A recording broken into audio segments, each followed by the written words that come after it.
Supreme court practice and procedure act से मुतल्लिक दायर 9 दरखास्तों पर बराह रास्त समाअत। चीफ जस्टिस का फायज़ा ने रिमार्क्स में कहा, हमारी कोशिश होगी आज केस का इख्तिताम करें, एक ही केस को लेकर नहीं बैठ सकते। सुप्रीम कोर्ट में पहले ही बहुत से केस ज़ेर इल्तवा हैं।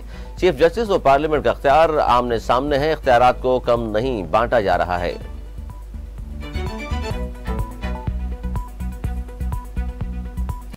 वाइस एडमिरल नवीद अशरफ को पाक बहरिया का नया सरबराह मुकर्रर कर दिया गया। तर्जमान पाक बहरिया के मुताबिक वाइस एडमिरल नवीद अशरफ को 7 अक्टूबर 2023 को एडमिरल के ओहदे पर तरक्की दी जाएगी।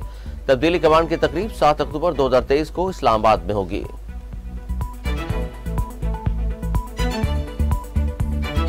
धाबेजी पंपिंग स्टेशन पर बिजली के ब्रेकडाउन से पाइपलाइन फट गई। पंपिंग स्टेशन के 19 पंप बंद हो गए। कराची के मुख्तलिफ इलाकों में पानी की किल्लत का खदशा पैदा हो गया।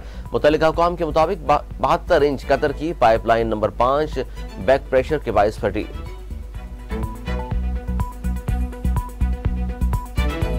जस्टिस इरफान सादत ने कायम मकाम chief justice Sindh high court के ओहदे का हलफ उठा लिया। सीनियर जस्टिस अकील अब्बासी ने कायम मकाम chief justice Sindh high court से हलफ लिया।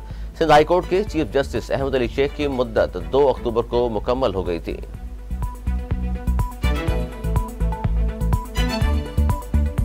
इंसदाद दहशतगर्दी के लिए पाकिस्तान के साथ कसीरुल जहती फोरम पर तावन जारी है। तर्जमान अमरीकी महकमा खारजा मैथ्यू मिलर की प्रेस ब्रीफिंग, कहा दहशतगर्द ग्रोहों की फहरिस्त और आलमी हिकमत अमली समेत मुतअद्दिद अमूर शामिल हैं। हर किस्म की पुरतशद्दुद इंतहा पसंदी का मुकाबला करने के लिए पाकिस्तान की कोशिशों में बेहतरी के लिए ताउन जारी रखेंगे।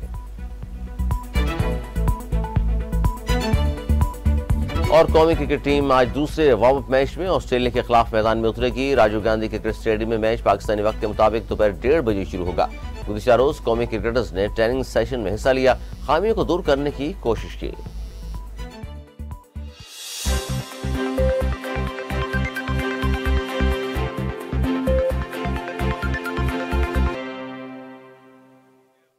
हेडलाइंस आपने मुलाहिजा की, खबरें तफसील के साथ होंगी इस ब्रेक के बाद। हमारे साथ रहिए।